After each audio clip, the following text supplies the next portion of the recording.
CM Punk might have a fragile body, but while the best in the world is injured, he's still in the fragile mind of Seth freaking Rollins. Welcome back, guys, to Funk Wrestling. It is Seth freaking Rollins. And Seth freaking Rollins has come out and he's again bashed CM Punk. Now, I know some people are saying this is part of the storyline. We've seen Rollins attack Punk online. We've seen Drew McIntyre attack Punk online. I think it comes off as pretty damn pathetic, but let's say for argument's sake, the people that claim this is storyline work and it's storytelling, let's say they are right. This does not make any sense. Why are they trying to tell a story? Why are they trying to keep this feud going online, on Twitter, in interviews that not everybody watches or has access to? It's like when you watch Game of Thrones, the Game of Thrones characters don't go on Twitter to tell the story or to add extra scenes. No, everything that you need to know about Game of Thrones, you see it during the episode. Same with The Walking Dead and all these other television shows. They do not go online to try and add elements to the story and to try and make the rivalry bigger. That doesn't happen. So I'm not buying it that all this online verbal is somehow part of the show. How can it be part of the show anyway? When you look at the wrestlers, 1 minute they're out of character on their social media, then the next minute they're acting in character. It doesn't make any sense. You either have to go fully in or fully out. And not everybody wants to commit to their character on social media. So for me,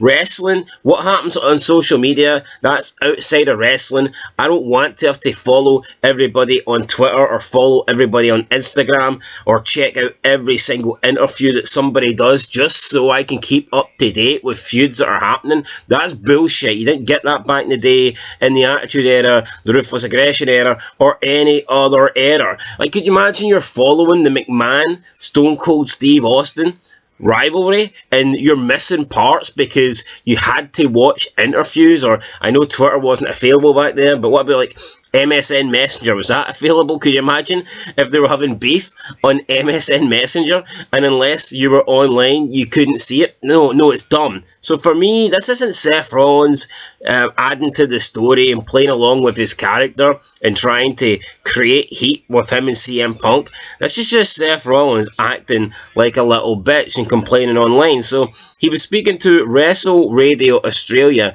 and this is what he had to say regarding CM Punk, and he backed up his former Shield teammate Jon Moxley, who also said the same thing.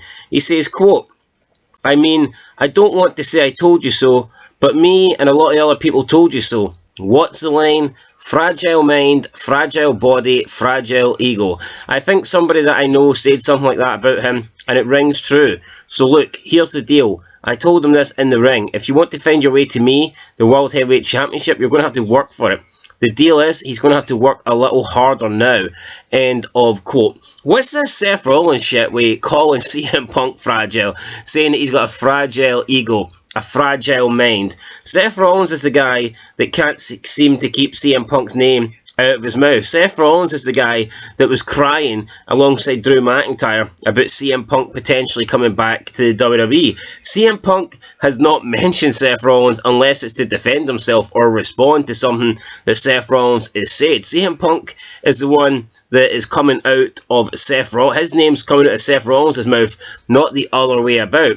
So if someone's fragile, if someone's got a fragile ego mind, it's definitely Seth Rollins. Even look at the way he's been acting lately with The Rock coming back. He's butthurt about that. He thinks that he's the main champion, the working champion, the number one champion. And the fact is, he's taken a back seat. We're on the road to WrestleMania. He ain't driving. He ain't riding shotgun. Fuck, he's lucky if he's sitting in the back. He's probably in the boot right now, because you don't even have room for him in the back seat. You've got The Rock, Roman Reigns, Cody. Paul Heyman's fat ass takes up about 2 seats as well. So, I mean, if Seth Rollins is lucky, he's riding to WrestleMania in the boot. And, I mean, he talks about CM Punk, this and that. The fact is, Seth Rollins was never the top man. He was never the main attraction. Same for John Moxley. What's he doing in AEW? Many tickets is he selling? Many people is he getting to watch AEW? None. Seth Rollins was never the main man. He never has been the main man in WWE. And CM Punk was. People came to see CM Punk. People buy CM Punk shirts. Whether it's WWE, UFC, AEW, CM Punk is over. Whether people like it or not. CM Punk turns up and you get a ratings boost. AEW Rampage. CM Punk's debut. The only show to get anywhere near 1 million viewers, and ever since that it dropped off. Collision had its best ratings with CM Punk there.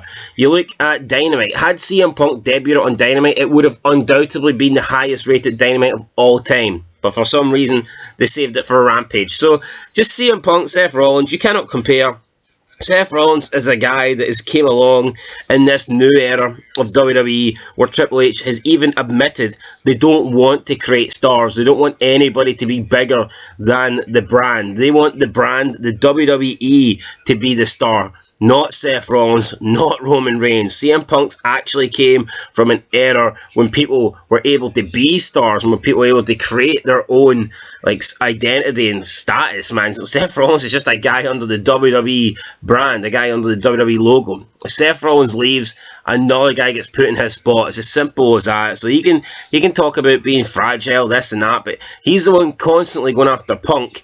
And Punk's injured. Punk's sitting at home. So that says a lot about Seth Rollins. The guy's a world champion. No one even views him as a world champion. It's been a horrible world title reign as well. The sooner he loses the belt, the better. The guy's just had a mediocre run. He's even trying to get involved in this Cody situation because nobody cares about his title. Even look at the Elimination Chamber. Seth Rollins is more preoccupied about the Roman Reigns and Cody Rhodes match than he is his own match because nobody cares about Seth Rollins. It's as simple as that. He's a little annoying bitch as well. So anyway, guys, there you go. And CM Punk said it before. I mean, you're not even the man in your own household, and that is true. I mean, it fucking is. Becky Lynch is a bigger star than Seth Rollins. I'll catch you in the next one, guys. Let us know what you think. But Seth Rollins continued to attack CM Punk. And you can say that it's storyline. If they want to do storyline, then why can't he cut a promo on him? Why can't he mention him on Raw or mention him on the Elimination Chamber? Constantly talking about him on interviews or on Twitter. It's cheap. It's shit. And it's not good. But it sums up WWE these days. Anyway, guys, that's it. I'll catch you in the next one. Till then, peace.